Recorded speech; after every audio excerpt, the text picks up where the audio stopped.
Good evening. Welcome to WFUZ-TV, the People's Voice podcast. I'm Blair Castro, here with Thomas Jenkins, and we have Dr. Philip Dembowski in the studio with us today, who's running for Baldwin County Commissioner, District 3. Dr. Dembowski, thank you so much for joining us. Well, thank you for having me. And we're going to ask a little bit. I'll just start right in and ask about what motivated you to run for this seat. Okay, so what motivated me was, in the last couple of years, looking at all the crazy, out of control development of all the different subdivisions in my area. I bounce across the county constantly with my going across the Mobile and back and all that in the areas, and I have patients all over, and I'm doing sports and stuff, so I'm all around, and also I'm just seeing this magnificent growth, which wasn't so magnificent. It was kind of like ad hoc almost how it was coming up, and there was no control. It seems to be no control of it. And then I have friends that live in like nice rural areas, and all of a sudden they moved there because they're rural areas, and now they're being turned into 400 house subdivisions when they were next to a farmer 2 years ago. And it's not that I'm against people developing land or against farmers having the right to sell their land, but I don't think anything is an immediate thing to where just because you have land you can just turn it into anything no matter where you are without having some sort of protocols in place to make sure that all the infrastructure, the roads and the sewer and the water and all that is all in place before that happens, instead of as it is right now, because of the speedy nature of the overdevelopment that's happened, that now we have to be, after the development's built, we're now coming back behind it and trying to fix the roads and the sewer and the water systems and all the other infrastructure that has to come back afterward. And so I saw this, I guess I'll just say a horrible situation that developed over time, and said, someone's got to do something about this, because obviously the people that were in there, and I started watching some of the county commission meetings, and I said, there was only one person, in my opinion, in there that was an advocate for the citizens of Baldwin County, and it was like Matt McKenzie. Mm-hmm. The other two just seem like they're cooperating with whatever powers that be. How and why, I don't know. But it's awful suspicious to me that my candidate that I'm running against, Billy Joe, was for stopping the development at first when Tucky Dorsey was in there, who was an abusive county commissioner to the workers, the staff, everybody that knew him, and that's why he was drummed out of there. Then Billy Joe comes in under this idea that she's going to be different, and the first turn she pretty much was. Then something's happened since then. And it's like she's just going along with it, along with the rest of them. Down in District 1, and then, District 4, and then Jeb up in District 1, they just seem to be going along with anything that happens. And we see that, I understand there's the agrarian versus, residential stuff that sometimes you can't control.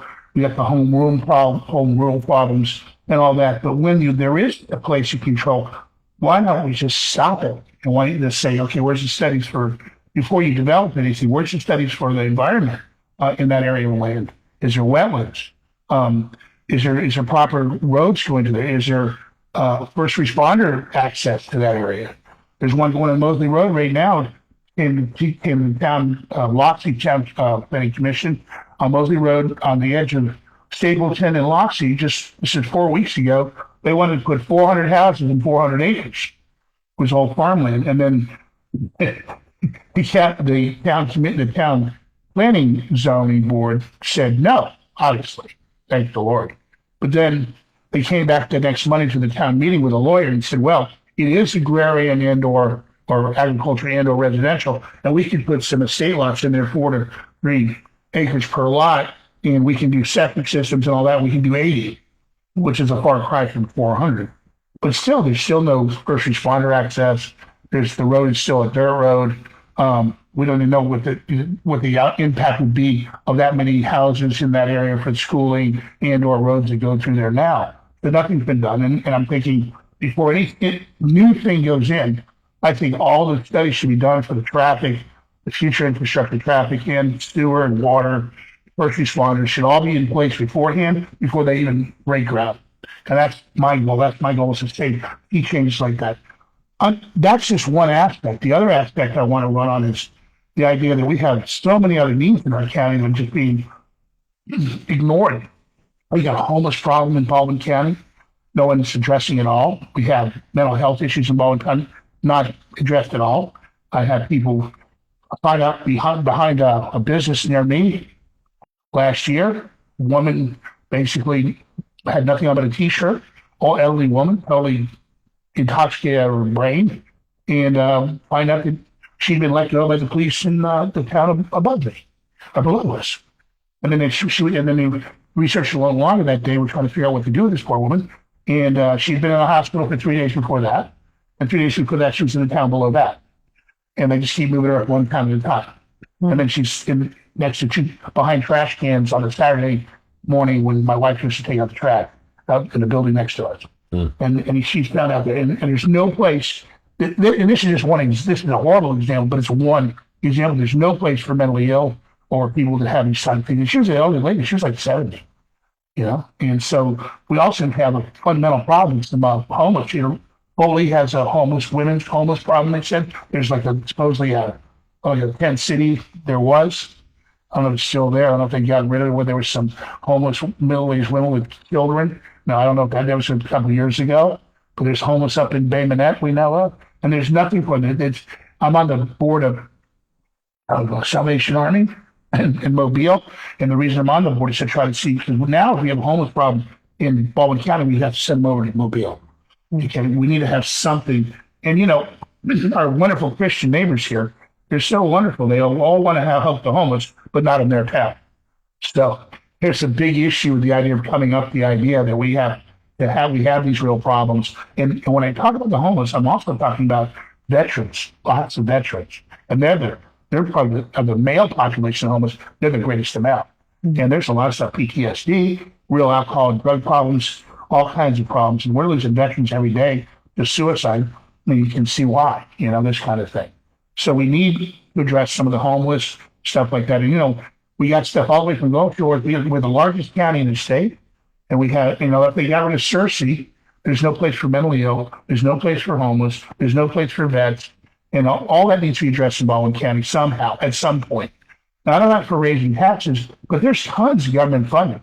Just look at the government funding that's gone to waste up in Minnesota, how much national programs they did by taking abuse of the Somalis did billions of dollars. Right. You don't think we can find that funding down here and actually use it for the right thing?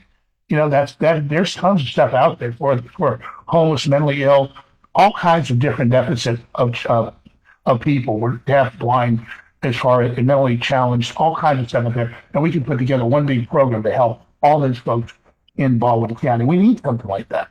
So, I'm just a little bit more on the Christian side of things, but that's where I think we need some help. Obviously, law enforcement, I'm pro law enforcement. I'm not pro overzealous law enforcement, but I am pro law enforcement. I love to see, I think we've done a pretty good job here in the county as far as our independent towns have done pretty well. Loxley, when I first moved to Loxley, where I'm from, my town, we had some issues, but now we've had a fantastic police department, fantastic. These guys were all sent to these federal programs where they learned how to they work with Langley, and they learn to work with the FBI, and they train and all that. And it's just some wonderful stuff. It made a more professional police force in a local town like Loxley. And now Loxley is the largest municipality in Baldwin County. People have no idea by land. It's the largest. It's huge. Smaller on population, but we are a big, big city. So we went from being a town to a city. So a lot of that is there. And I had experience on the at Loxley on the town variance board, code of enforcement. I've been the chairman of that board for over 15 years, and so I've been dealing with our local planning commission with all the different rules. But we based on Loxley rules, not necessarily county. Some of them mirror each other, but we're based on the town rules. But they're similar, and it's the same type of thing. When people come to you for different easement restrictions or lack thereof, or what you have to do when a fence goes in, or even land disputes, we deal with them. We have a board. We have really successful, and so I think that gives me a lot of experience going into the county thing. It's a lot of stuff I just said. I'm sorry. Yeah, that's okay. What is your take on the state of rural health resources in the county? Well, the rural health resources are a significant problem because, like you said, there's not a lot of there. We have tons of little, like, what do you call them, doctor boxes. Yeah, the urgent cares. Urgent cares, but we have Well, that's what we do with here on the island. We were just wondering today, why do we not have a hospital down here, a real deal hospital? Yeah, and you should. And the thing is, I think because 9 miles north of you do, you have Foley. Yeah, and it's gotten better. Foley Regional Hospital, when I first moved here, was I don't want to put bad words or anything. They were not the most famous hospital, and now they've made a really great turnaround and are doing it better. They're doing a good job.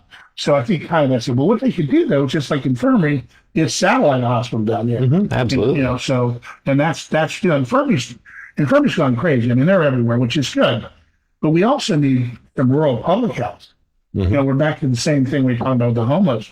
I mean, I had a guy come into me today, and I'm a chiropractor, and he has no insurance. Now, we have cash rates. We help people out. We try to give the best deal we can.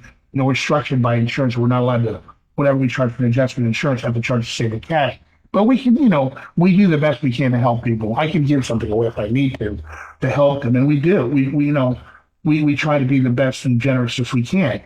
But we need to have more like clinics that are, like I said, these federally funded programs that there's tons of money out there for that could help. And there's not just that, there's stuff for kids that have reading disabilities and stuff. Not only mental health clinics, but also clinics for regular health, like you said. And then there's stuff to assist kids in schooling, because we have a large amount of new young children coming up around here from foreign or immigrant population that lives in Baldwin County, which are, most of them are citizens, or they're green card and they're documented citizens. They work, tons of them work in Flowerwood and in Loxley, and there's a whole community around here of Hispanics that definitely don't have proper health care, because they come into my office, all of them pay cash because they don't have, they come to my office, and then they're not undocumented. These are documented people, but they just can't afford health care like everybody. They can't afford Blue Cross Blue Shield. They don't work for a company that gives that. Right. So there's a need for something in there. And there's like I found out, teaching.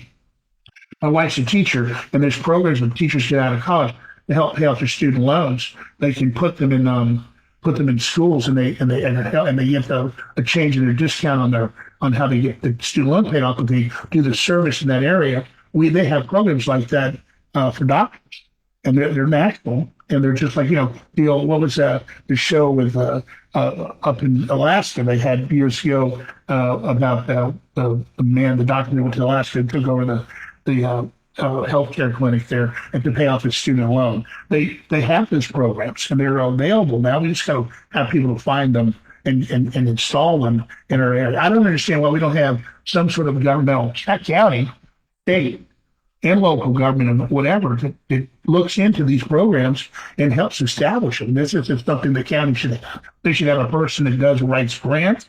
They probably do. I don't know of them.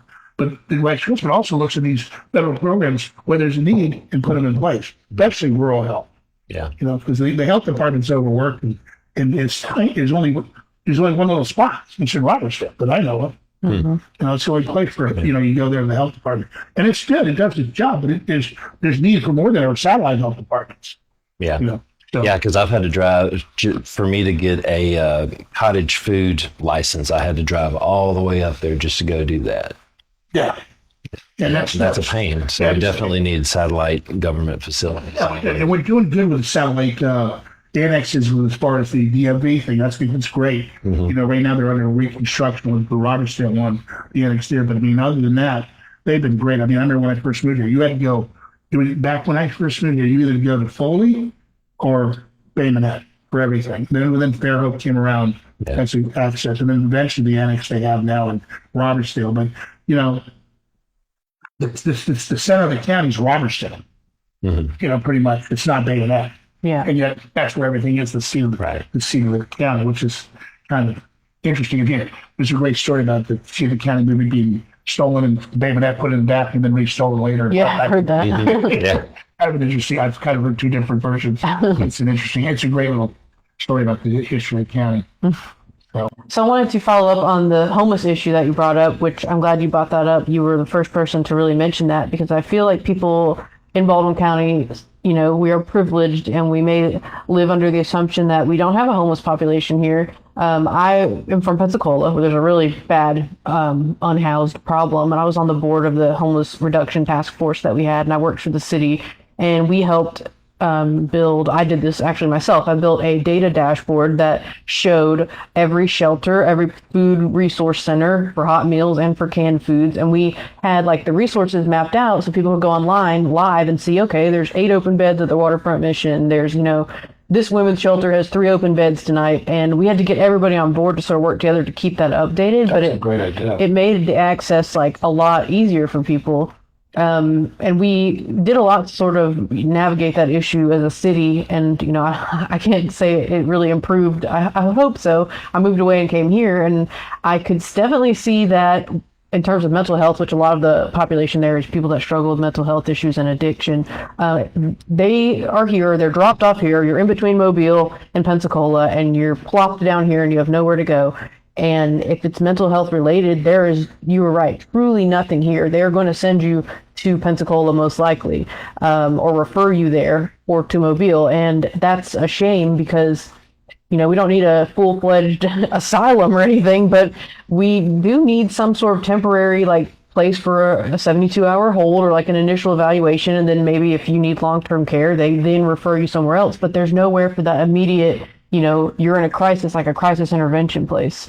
So that is something I think you're right. There's probably federal funding out there. For our city, we use the ARPA funds, like the American Rescue, and that covered a whole new place being built. So I'd like to look at something like that. If we just looked into the federal funding and it was navigated through correctly, there's so much out there. I mean, there's so much pork in all the crap they do at the national level. It's a shame, because there's so much waste. And now, after Trump's done with the USAID stuff, and a lot of stuff's been cut, there's still a lot there. There's still tons of stuff. You just have to look for it. You have to have someone diligent that wants it in mind. Like I said, the biggest problem is you're going to have to do it between towns and not in any one of those municipalities, probably, in a little area.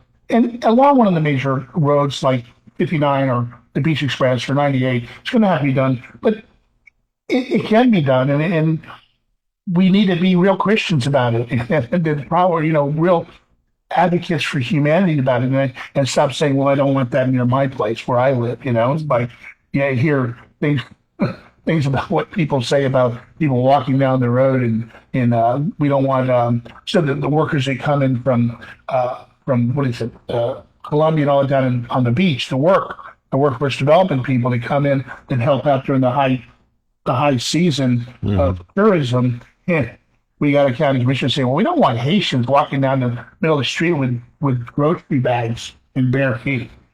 Where do they, things like that. You'd be talking about, and they're not homeless, but we need to have something for the people that are walking down the street with grocery bags that are from America and that are citizens, And the thing is that, and I said this in almost everything we've done, is we are citizens first.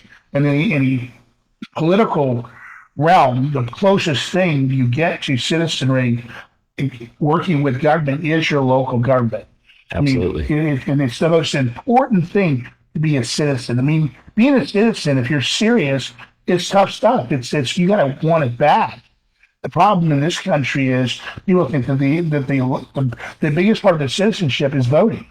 Well, no, that's the most important aspect of the end of the day. But being a citizen is someone who wants to do, when there's bad things happening, will stand up and do something about it.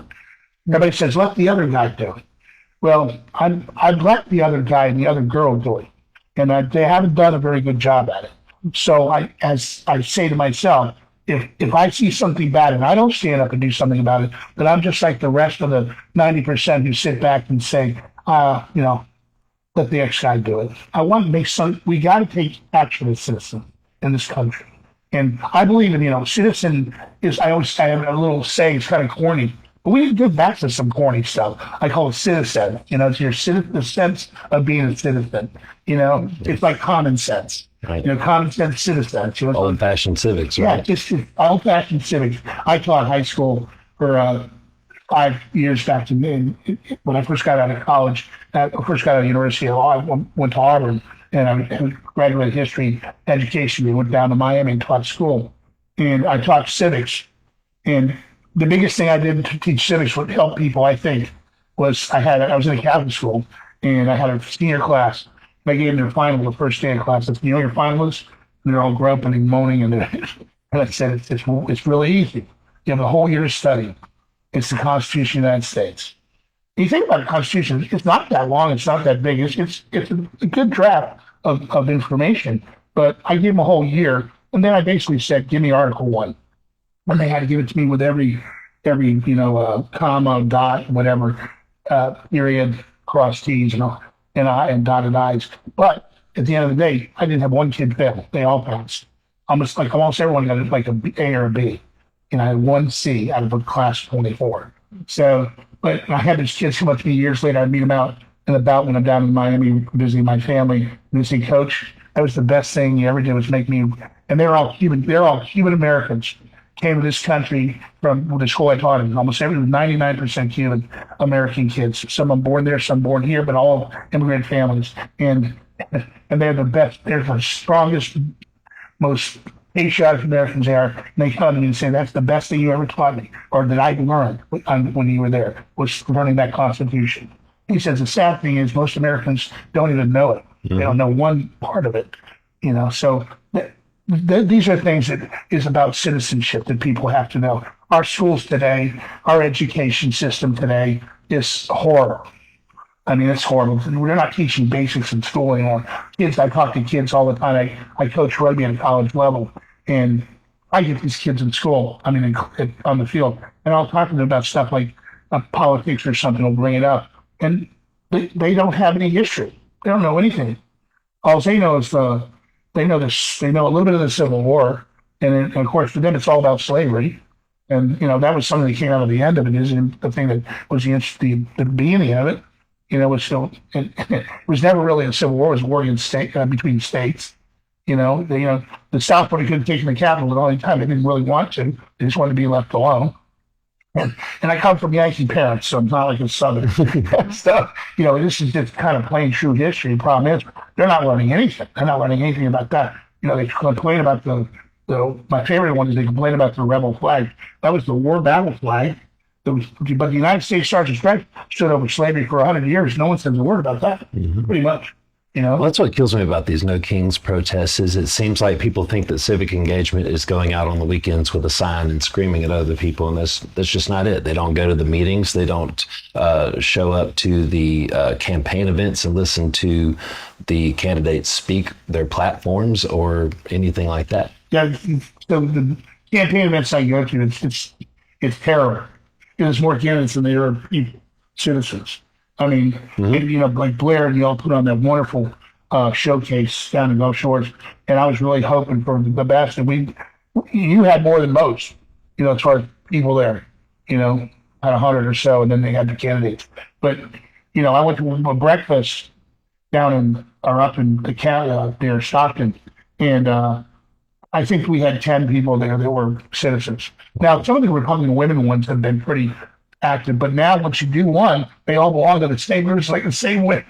God love them, they're wonderful. But just so many of the same people, they come to the same things. Yeah. And we have no civic response from the public to campaign organizations. And I've been going to a lot of them, and it's like, they're like meet and greet. But, like I said, I've met all the candidates like 10 times. Yeah. So, that's been our big frustration is that we try to get people to care, and we try to branch out and get different people.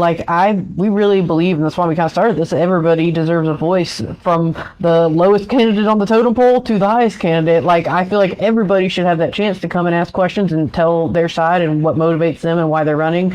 And I wish more people would physically go to things and learn it. But I do hope that with the internet, we can at least reach a few that aren't able to for whatever reason. Well, I wish more people would argue with us online in the comment section, really. Yeah. It's like I saw someone yesterday on the No Kings thing. A little child said something about, I want to hit Nazis. And someone said, oh, isn't that cute? And I'm like, or, Trump's a Nazi, and then I want to hit Nazis. I want to physically harm Nazis. And I'm saying, sure, Nazis are terrible people. But this was a child that was being encouraged to do violence. And that's where we get into the beginning. This violence involved in politics. It's a horrible thing.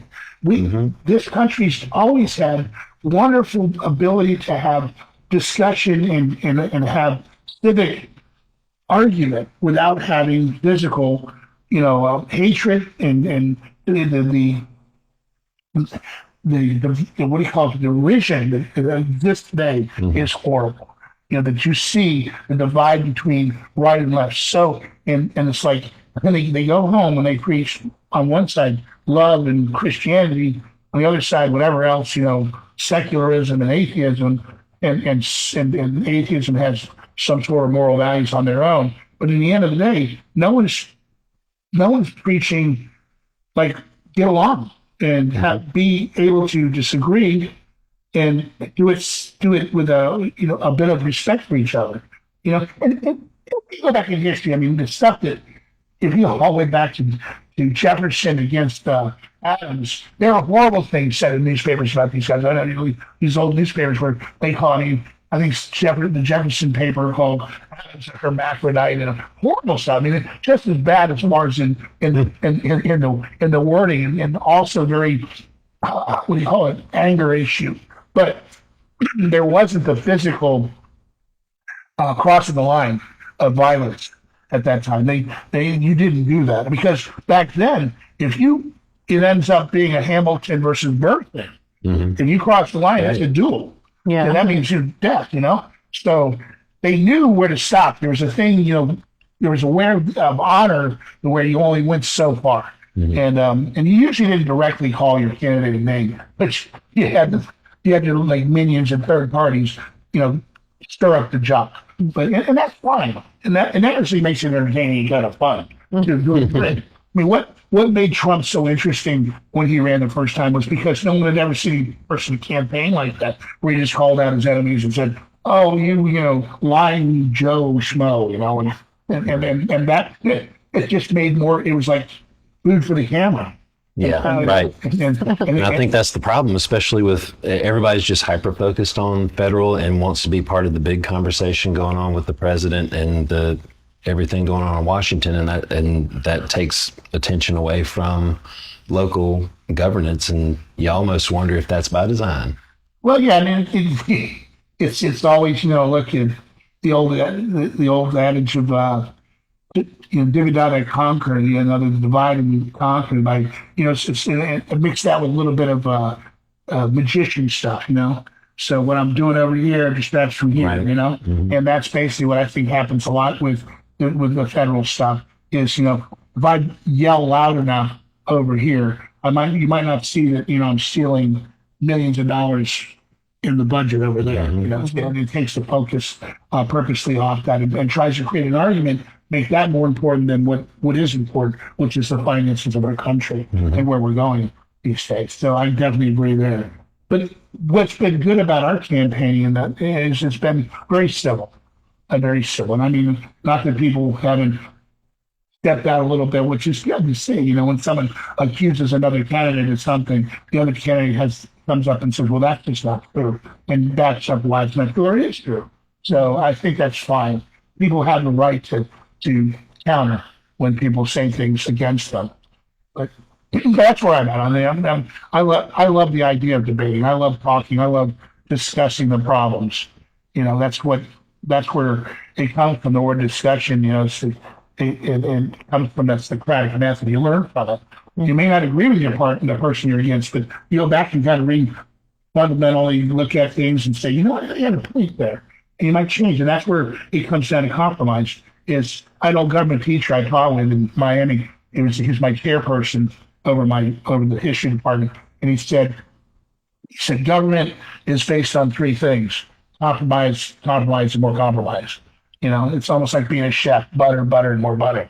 That you need to compromise at points because you're never going to get everything you want, and you're never going to be able to please everybody. So if you can find a way to finagle the middle ground and try to get rid of the crazies on both sides, then usually you can get accomplished what's needed for the most, the utilitarian thing, what's needed for the best for the most.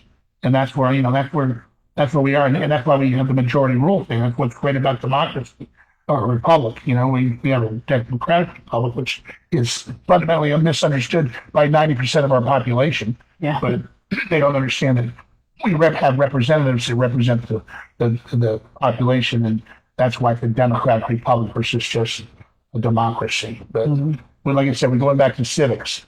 Right. But more people need it. I like what you said too about sort of the unity, especially between parties. And I got called a fascist today because we interviewed Barry Moore. They were like, "Oh, he's a fascist. You're a fascist." And I was, I missed that one. Yeah, it was by a candidate running in Daphne, a left-leaning candidate. And I was like, okay. But then we've also interviewed Chig Martin, who's a Democrat running for governor, and we really liked him. I want to hear from everybody. To me, I am a Republican, but I don't think that because someone is not my party that we have zero in common. We can't find any common ground. We can't sit down and have a civil conversation, and I want to stifle their views. I don't think so. I think that's how we grow, is by talking to people that might think differently than us and finding the common ground and kind of discussing things.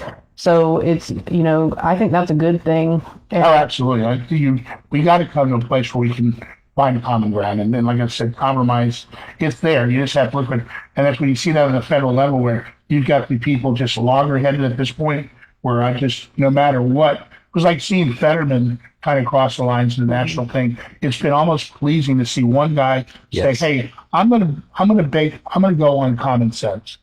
I may not like what this guy's doing all the time, but when he does something right, I'm gonna at least say that was right. Okay, and you can call it out if it's not right. Point is not everything that Trump does is wrong, but according to the vast majority of Democrats, everything the man he breathes is wrong. It's kind of like he said, "I can cure cancer," and they still say I was a terrible person. He's absolutely right. It's terrible that we're in that part of this country that nothing he does is okay. And he is our commander in chief, but he gets no respect. Obama was not my favorite guy in the world, but he was the president of the United States, and he gave him respect as the president. It's the office you respect, not the person. You can have disagreements with the person, but some people just don't understand that anymore, or they choose not to understand. So we're in a constant area right now in our political system in this country. And what's the bad part about it is the national level stuff is moving down into the local, in the state, and somewhat in the local, because you say, if they can behave bad like that, I'll behave bad like that. And it's got to be checked. And someone's going to say, there's got to be decorum. There's got to be a place where you can call down and say, that's bad behavior. Mm-hmm. Yeah.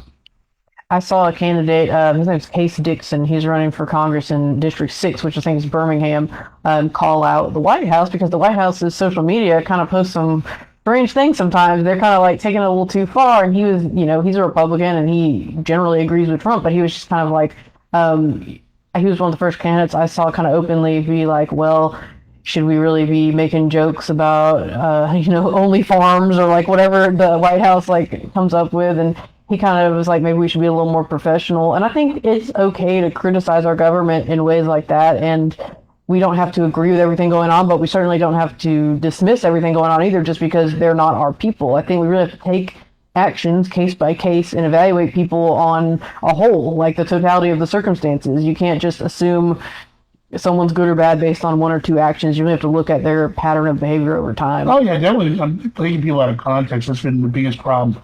Now, one person, back of this good thing that Trump has done, the good thing I'll say about that Trump's done is that he has not shown that he's not been punished for one comment or one bad deed. And he's been the person who is, I don't know what word you want to do, but has rode that where it doesn't happen to him. You know, they can tell, he can say anything pretty much, and he doesn't care what anybody says. He goes on, and he doesn't resign. Back in the day, I remember when Biden ran for the first time. I was a high school teacher, and he had plagiarized John F. Kennedy and a Welsh labor leader in two of his speeches and was caught. And he was driven out of the campaign because he plagiarized. I forgot about that. Yeah, and they wouldn't let Trump bring it up during this time. The point being is, that was the Gary Hart time when Gary Hart had lead, and I think it was Michael Dukakis that whole period then. But I was teaching the high school at the time, and I'm like, and I was a Democrat. I graduated. My parents were, they're union Democrats, teachers in South Florida, and I grew up. And I voted for Jimmy Carter. Who knew? But you grow up and you learn and you develop and you evolve. And that's the thing. You take a person out of context at one little part of their career and their life, and then they're ruined. And that's was the old thing. But in that sense, Donald Trump's come. The good thing is that doesn't happen. Hopefully that won't happen anymore. One comment out of off color. It could be on what do you call it, a hot mic or something. Yeah. Doesn't ruin someone's career because he's shown you can rise above that. And that's, for the right, good or bad, it's a good thing because too many people are taken out of context in their careers. A lot of times are ruined. My first campaign I worked on was John Kerry. It was 2004, and I was 17 years old, and I volunteered, and that was the election where Howard Dean got canceled for his little yeah. And I was thinking about how funny that was that we now have a president that could do all kinds of crazy stuff. But at one point, the Howard Dean thing was so controversial. I was just like, okay, I still never understood why that was so controversial. Yeah, it's crazy, I guess. That was it. I guess, yeah. He's selling, and he was a doctor. So now he's unfit because he went, yeah! He got too excited. That was disturbing that he was bummed out because of that. Yeah. That's can't be excited about something. No. And he wasn't a bad fellow either. He had some good ideas. Yeah, that it reminds me, that era of time was when I first got into politics and stuff, and that was when the Al Franken thing went on. Al Franken got canceled for his photos too, and I was always like, man, that really you're right. One thing can end a career, or it could back then, and now it probably looking at Trump probably won't happen as much for different people. Yeah, as long as you can kind of show the rest, like you said, the consistency down, before and after. It's just it was all I said was a mistake. People shouldn't be measured on one thing they say in life. We say we make lots of mistakes and we sin a lot. But yeah, we shouldn't be measured by just the one thing we do. Thank God there's a God, right? Right.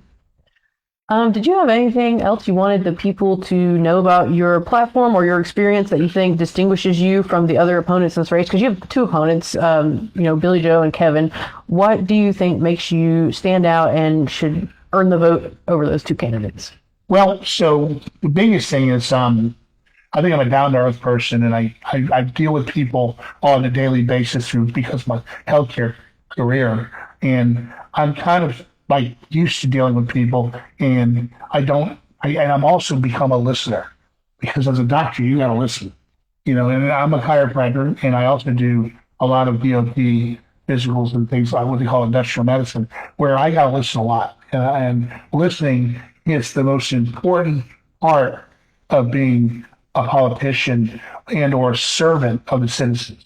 It's the most important part. And what I've seen in a few different times by one of our candidates, Billy Joe, is that she seems to be very dismissive, almost to the point of disrespectful to a lot of people that ask her questions. She doesn't like to be asked questions, and she doesn't like to. She seems to be a bit, above it. And I said that in one campaign, I think, that I'll be there to listen to your questions, to come calling you back. I'll come out and look at your problem. And because I had a good friend that was involved with asking about road work and all that. And Billy Joe didn't know anything about the road work. So she brings the AlDOT people in and the county infrastructure people in for the road stuff. And she's like, I'll hold a meeting with these two people and this other person, and they can explain to him. And basically just hands off. Where she should kind of dig in and find out, well, what's going on? I want to be part of the meeting Instead, she just turns it over to the other people to explain to him what could and can't be done. And that's just wrong. It's one thing to get them together. That's a great thing that they got the people together to help the plaintiff talk about the problem. But in the end of the day, nothing happened. We got to hear about, say, some flooding over a road or whatever the exact thing was. I don't remember. But I remember him telling me she brought the ALDOT people in, and she brought the county ALDOT people in, or what do you call the county transport road people in. And he says, and then she just kind of walked out of the room and dismissed it. Like, okay, I got you together. You figure it out. But I just think that's wrong. He should be there. When Matt McKenzie, he had a problem. He went, I'm just being honest, he went right there and helped, figure it out with the person, and then went to the board, to another agency, and he said, can you make this happen?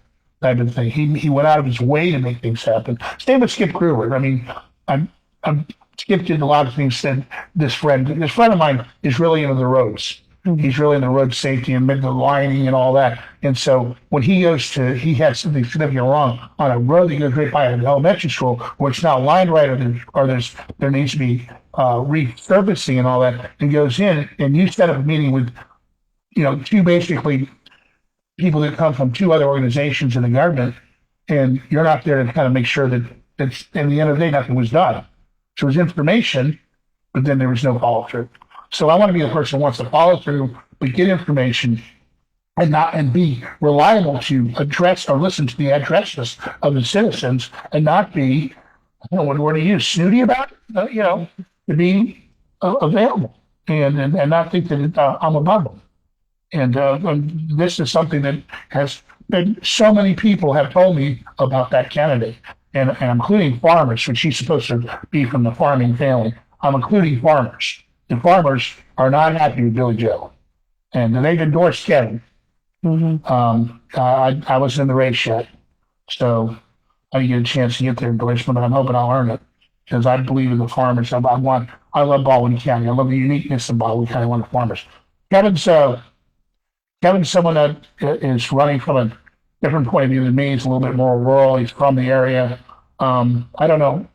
I know he's a policeman's background. He did insurance sales. Kevin was one of my patients a long time ago, so I know him. I might have just broke a HIPAA law. Sorry, Kev.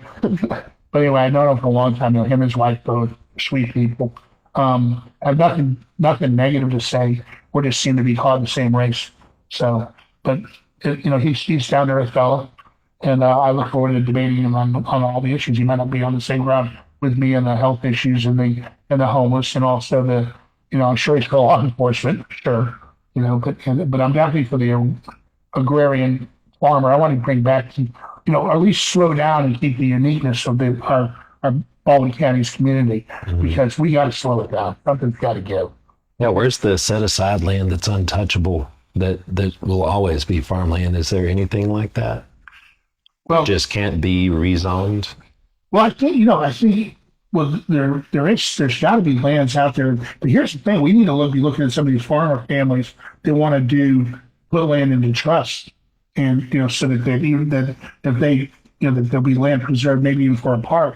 Mm-hmm. We need to be looking at that thing too. No one's doing that. There's a lot of people there that are farms out there where they don't have any children left, and it's going to go. Who's it going to go to?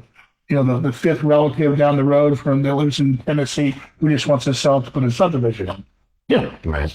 We need to find those people and say, hey, we want to keep Baldwin County beautiful.